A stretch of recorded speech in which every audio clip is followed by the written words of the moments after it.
Jeshi la Polisi mkoa wa Mbeya linapenda kutoa taarifa ya matukio matano, yote ni ya kujeruhi yaliyoripotiwa kutokea katika jiji la Mbeya, wilaya ya Chunya, Kyela na Rungwe, ambapo wananchi katika maeneo haya wameweza kujichukulia sheria mkononi na kuwajeruhi watu watano kwa tuhuma zinazosadikika kwamba wamejihusisha na vitendo vya kushirikina kwa kuwagusa watu kisha kupoteza sehemu zao za siri. Matukio hayo yametokea kwa nyakati tofauti kati ya tarehe 3 mwezi wa 4 mwaka 2026 na tarehe 4 mwezi wa 4 mwaka 2026 kama ifuatavyo.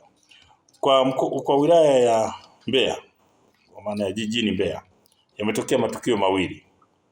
Tukio moja limetokea katika mtaa wa Maendeleo jijini Mbeya na lingine limetokea huko eneo la Kabwe jijini Mbeya.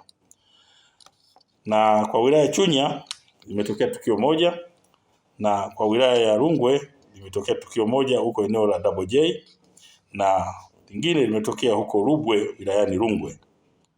Kwa hiyo ambao ni wahanga tunaendelea kuwashikilia na kuwahoji. Wa kwanza ni Veniko Msangawale miaka 20, huyu ni mkazi wa kijiji cha Nambizo wilayani Mbozi katika mkoa wa Songwe. Na pia kuna mtu mmoja ambaye mpaka sasa hivi hajafahamika jina, mwenye umri kati ya miaka 25 mpaka 30. Na mwingine ni Ana Kisambwe mwenye umri wa miaka 37, huyu ni mkazi wa Mbugani wilayani Kyela.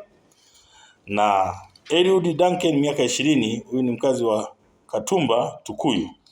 Hao wote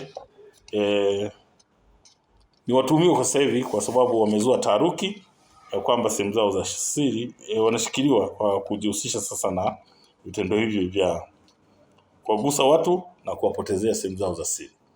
Lakini uchunguzi ambao tumeufanya pindi linapotokea tukio hili, wote hao wanafikishwa katika hospitali na kufanyiwa uchunguzi, lakini wanabainika kwamba wako sawa.